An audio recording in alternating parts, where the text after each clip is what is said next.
오늘 본문의 말씀은 시편 23편 1절의 말씀입니다. 여호와는 나의 목자시니 내가 부족함이 없으리로다.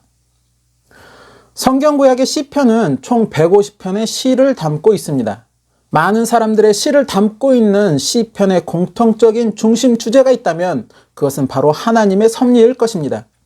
고난 중에서 드리는 기도, 자신의 잘못에 대한 처절한 회개, 범죄에 대한 하나님의 진노와 심판, 지나온 삶 가운데 역사하신 하나님의 은혜 등 많은 이들의 인생 가운데 나타난 하나님의 섭리를 시편은 담고 있습니다. 더불어 그 하나님의 섭리에 감사와 찬양을 또한 담고 있는 것이 바로 시편의 말씀들입니다. 총 150편의 시편 가운데 다윗의 시는 절반가량을 기록하고 있는데 그만큼 다윗은 자신의 인생의 순간순간 역사하셨던 하나님의 섭리가 컸음을 간증하고 있다는 것입니다. 더불어 그 하나님의 섭리는 자신에게 유익이 되는 것만 있는 것이 아니었음을 또한 증거하고 있습니다. 즉 자신의 범죄를 깨우치시는 하나님, 죄의 대가를 받는 가운데 비통한 자신의 처지와 마음 등도 그 안에 담고 있다는 것입니다. 그러나 그렇다고 해서 다윗이 하나님을 향해 불평하거나 원망하는 모습을 보인 것은 아니었다는 것입니다. 이러한 죄의 대가를 통해 비록 내 육체는 공고함이 있고 슬픔이 있으며 고통이 있지만 내 영혼은 이것을 통해 더욱더 정결해질 수 있음을 다윗은 찬양하고 있다는 것입니다.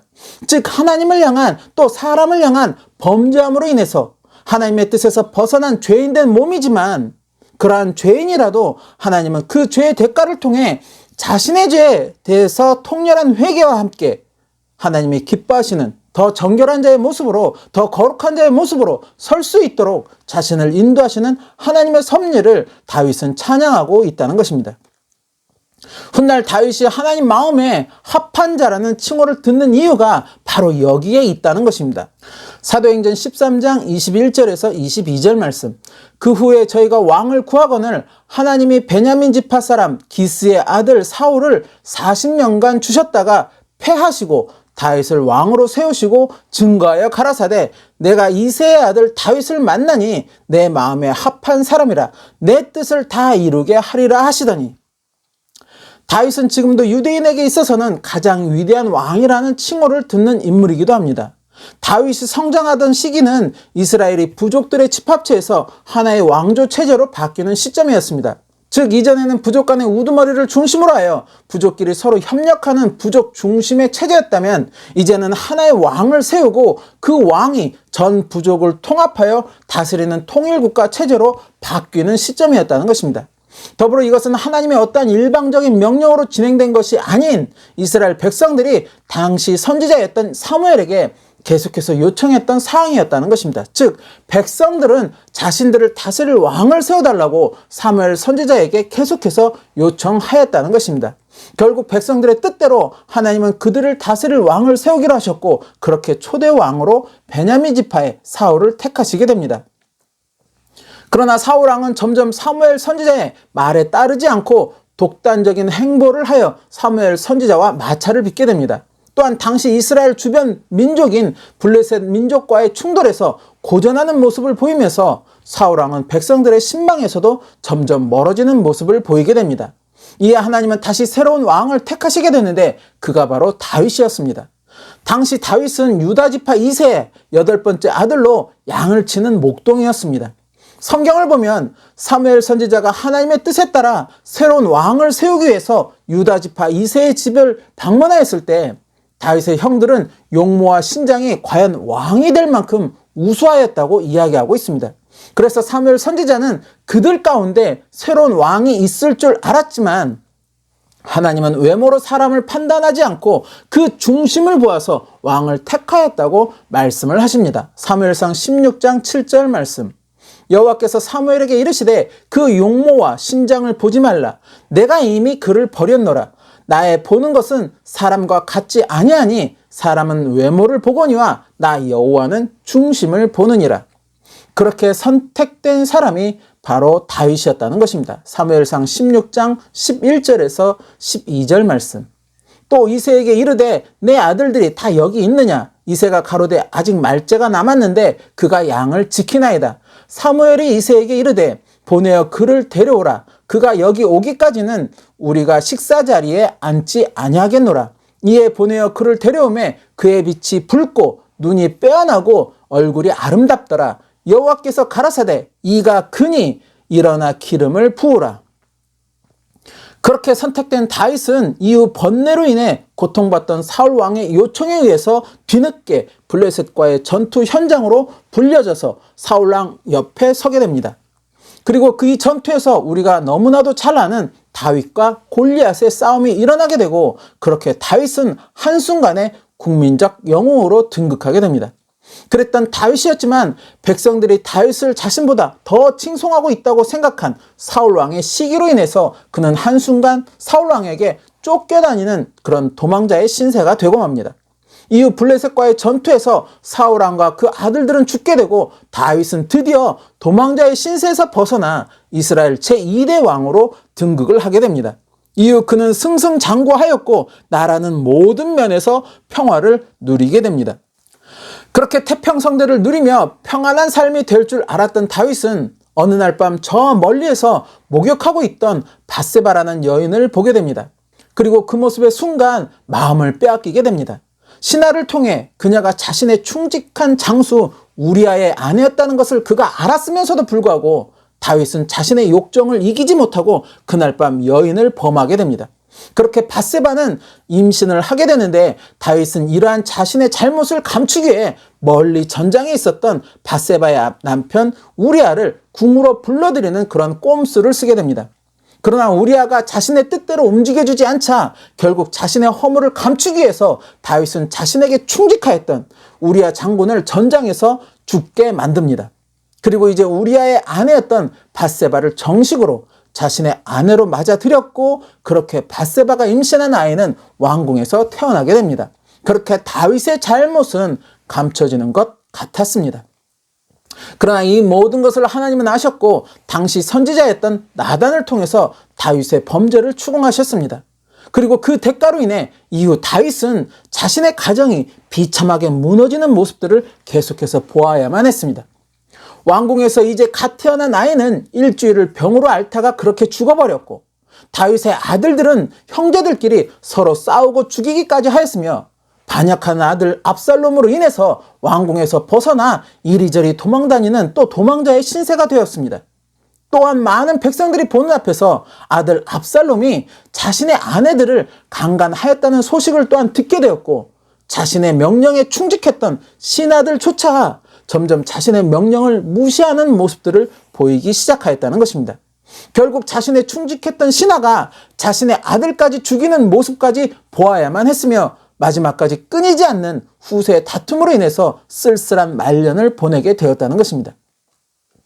한 가정을 무참하게 무너뜨린 그 죄의 대가를 다윗은 아주 혹독하게 치루었다는 것입니다.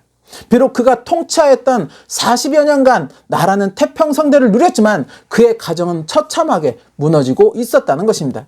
그런 다윗이 시편에 이러한 많은 시를 남겼다는 것은 다윗의 인생에 임한 그 모든 일들이 다 자신을 향한 하나님의 놀라운 섭리였음을 그는 깨달았으며, 그 하나님의 섭리와 은혜에 감사하고 찬양하였음을 증거하고 있다는 것입니다. 오늘 본문의 시편은 그 가운데 하나의 시편으로 그리스도인들이 가장 많이 좋아하는 그런 말씀 중에 하나이기도 합니다. 시편 23편은 총 6절의 말씀으로 전체 내용을 먼저 읽어보면, 여호와는 나의 목자시니 내가 부족함이 없으리로다. 그가 나를 푸른 초장에 누이시며 쉴만한 물가로 인도하시는도다. 내 영혼을 소생시키시고 자기 이름을 위하여 의의 길로 인도하시는도다. 내가 사망의 음침한 골짜기로 다닐지라도 해를 두려워하지 않을 것은 주께서 나와 함께 하심이라. 주의 지팡이와 막대기가 나를 안위하시나이다. 주께서 내 원수의 목전에서 내게 상을 베푸시고 기름으로 내 머리에 바르셨으니 내 잔이 넘치나이다. 나의 평생의 선하심과 인자하심이 정녕 나를 따르리니 내가 여호와의 집에 영원히 거하리로다. 시편 23편의 중심 주제는 여호와 곧 하나님이 나의 목자 곧 나의 인도자가 되어주시니 나는 부족함이 없다는 다윗의 고백이라는 것입니다. 하나님이 나의 인도자가 되사 나를 푸른 초장에 누이시고 쉴만한 물가로 인도하신다는 것입니다. 양의 입장에서 푸른 초장, 쉴만한 물가는 모든 것이 다 있는 그러한 장소가 된다는 것입니다.